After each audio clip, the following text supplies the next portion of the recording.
My name is Elia. Before anything else, I need you to listen carefully, because what I'm about to tell you is not an ordinary story. It's a story that still steals my sleep to this very day. My father died 3 months ago. Suddenly. No warning. No last words. No explanation. I buried him like any other son would bury his father, believing that was the end of everything. I was wrong. That night, at exactly 3:57 a.m., my phone started ringing. I was in deep sleep when the sound pierced my ears like an alarm of danger. Half awake, I reached for my phone. Unknown number. I wanted to ignore it, but something inside me whispered, "Answer it." I looked at the screen again, and my breath stopped. The name on the screen read, Dad. My heart began to pound violently. My hands trembled. "This is impossible," I whispered. "It must be a dream." But the phone kept ringing. I took a deep breath and pressed answer. For a few seconds there was silence. Then I heard heavy breathing on the other end. And then, a voice I knew better than any other voice in the world spoke in a low tone. "Elia, why didn't you do what I told you?" The world froze. That voice was my father's voice. A cold chill ran down my spine. Tears filled my eyes without warning. Who is this?" I asked, my voice shaking. The voice let out a soft laugh, a laugh that terrified me even more. "You know who this is, and you also know what caused my death." The call ended. I sat on my bed for several minutes, unable to move. My head was spinning. I tried to convince myself it was a prank, but when I checked my call log, it clearly showed, "Incoming call, Dad, 3:57 a.m. Suddenly, I remembered something my father had told me just days before he died. "Elia, if I die, never answer a call that comes using my name." I ignored those words back then. Now, they echoed in my mind like a curse. 5 minutes hadn't passed. My phone rang again. This time, I refused to answer. Then a message came in. SMS. "If you refuse to hear the truth, others will pay the price for you." My legs went weak. I wanted to run, but run where? I didn't understand anything yet. What truth was he talking about? Who were these others? And why now, after his death? The phone rang for the 3rd time. "This time," I answered. But this time, the voice wasn't my father's alone. There was another voice in the background, a voice crying in pain. Then my father spoke again. I don't remember how long I sat there holding the phone after the call ended. The room felt smaller. The air felt heavier. And silence. Silence felt louder than any scream. I slowly placed the phone on the bed, afraid it might ring again if I kept holding it. My heart was beating so fast I could hear it in my ears. My father was dead. I buried him myself.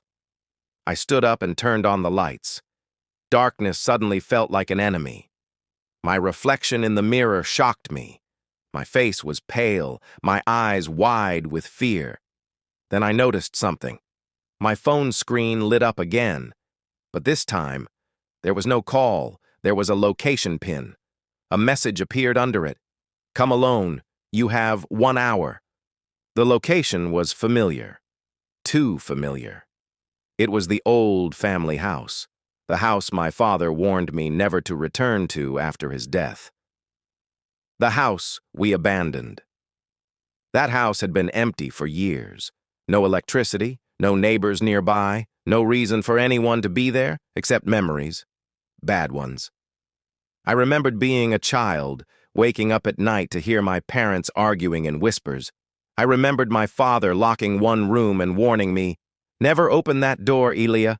Some truths destroy the person who finds them." At the time, I thought he was just being dramatic. Now, those words felt like a prophecy. Against every instinct telling me not to go, I grabbed my jacket and left. The streets were quiet, too quiet. No dogs barking, no cars passing. As I walked, my phone vibrated again. Another message. I stopped walking. "Who is they?" I whispered.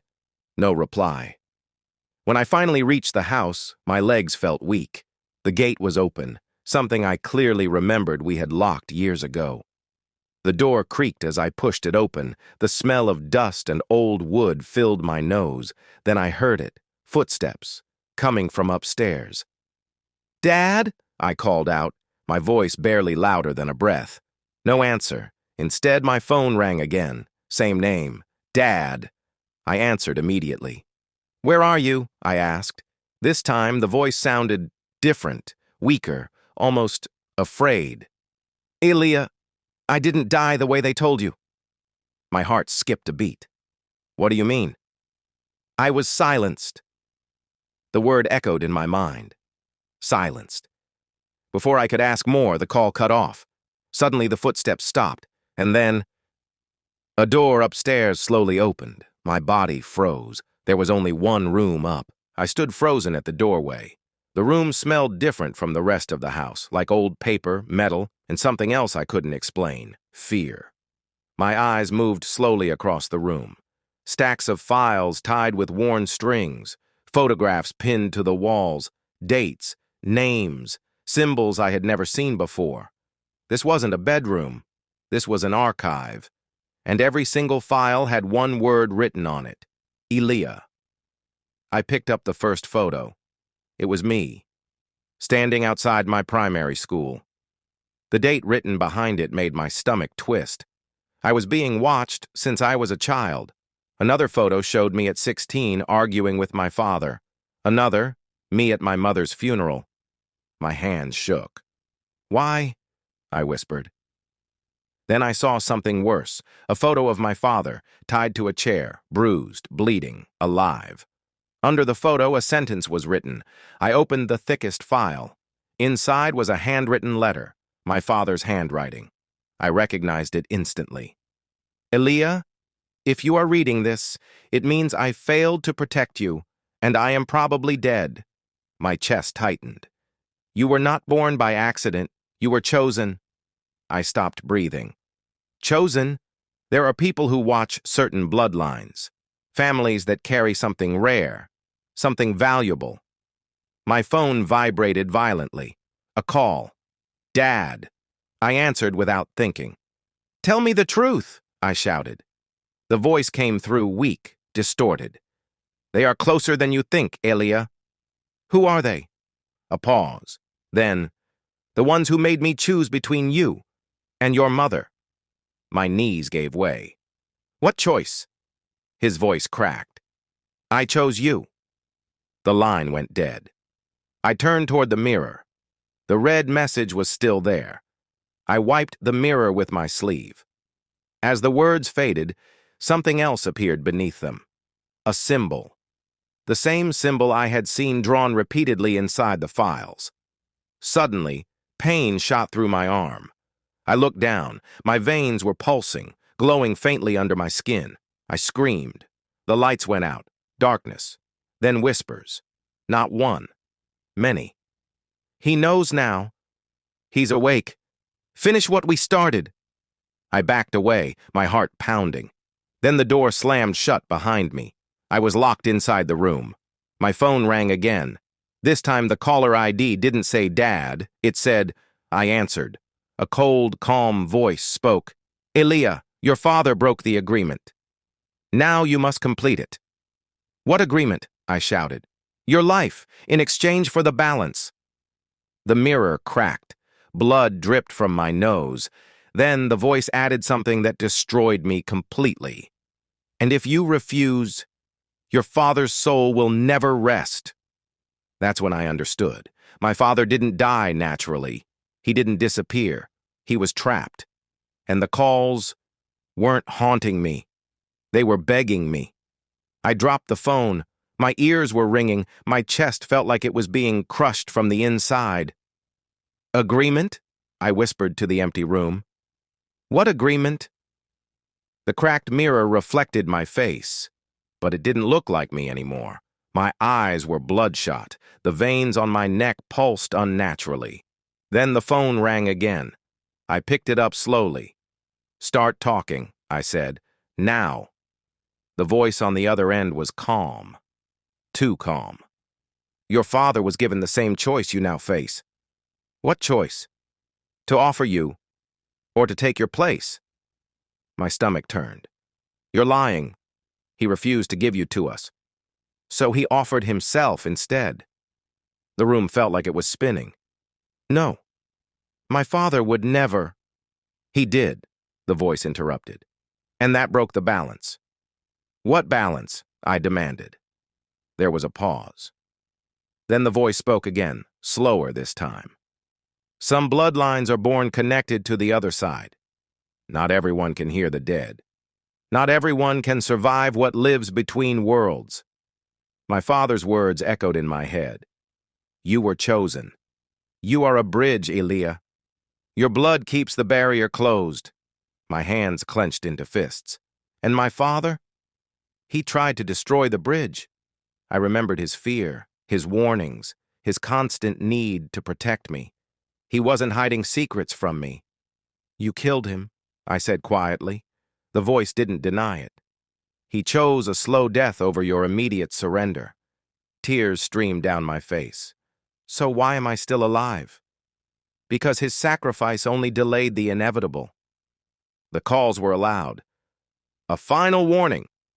My phone screen changed. A timer appeared. 72 hours, the voice said. Accept the agreement or we take you by force. And my father? I asked.